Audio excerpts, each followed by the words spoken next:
கல்யாணமாகி ஒரு வருஷத்துக்கு மட்டும்தான் இந்த ஆடி மாதத்துக்கெல்லாம் முக்கியத்துவம் கொடுப்பாங்க. கல்யாணமாகி ஒரு வருஷத்துக்கு மேலே போயிடுச்சுன்னா இந்த ஆடி மாதத்தை பற்றியெல்லாம் கவலைப்பட வேண்டிய அவசியமே இருக்காது. இங்க பாருங்க ஜோசியரே, சும்மா என்ன சமாதானப்படுத்தாதீங்க. எனக்கு என்னமோ வருத்தமா தான் இருக்கு. என் மனசுக்கு எதுவுமே ஒத்துக்கல. பத்மா, திரும்ப திரும்ப ஏதாவது ஒரு பிரச்சனை பண்ணிட்டே இருக்காத. அவர் தான் சொல்றாருல்ல, நாளைக்கே சாந்தி முகூர்த்தம் நடத்தணும், அப்படி இல்லைன்னா 3 வருஷத்துக்கு பிரச்சனை ஆகும்னு சொல்றாருல்ல. மா, நான் தான் என் மனசு ஒத்துக்கலன்னு சொல்றேன்ல.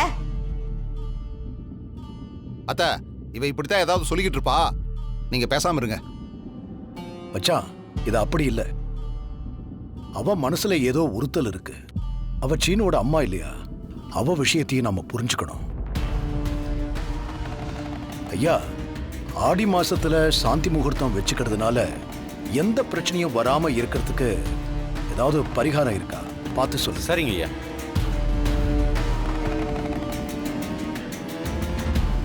பரிகாரம் இருந்தா உனக்கு சம்மதம் தானே பத்மா?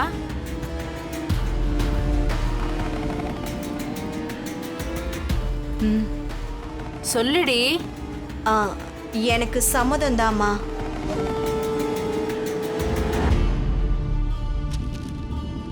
இதுக்கு ஒரு பரிகாரம் இருக்கு, நீங்க மனசு கலங்க வேண்டாம். உங்க பையனுக்கு தானே வாரிசு வரப்போகுது, அந்த பரிகாரத்தை நீங்க தான் பண்ணணும். நான் பண்ணணுமா? என்னடி நான் பண்ணணுமாங்கற? அப்ப பண்றேன்னு தான் நான் சொன்னேன். முதல்ல அவர் பரிகாரம் என்னன்னு சொல்லட்டும், அப்புறம் பார்க்கலாம். ஏய் பத்மா, பரிகாரம் என்னன்னு சொன்னாதான் நீ சரின்னு சொல்லுவியா? சரின்னு சொல்லு, அவர் சொல்லுவாரு. அதாவதுமா, வயிற்றுல அம்மிக்கல்லை கட்டிக்கிட்டு அம்மன் கோவிலை 3 தடவை சுற்றி வரணும்.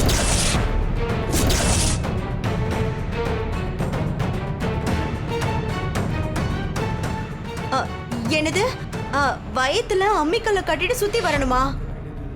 ஏங்க, அவளுக்கு குழந்தை பிறக்கிறதுக்கு நான் எதுக்கு அம்மிக்கல்லை கட்டி சுத்தி வரணும்? அதெல்லாம் என்னால செய்ய முடியாது. பரிகாரம் ஒண்ணு இருக்குன்னு தெரிஞ்ச பிறகு அதை பண்ணிதான் ஆகணும் பத்மா.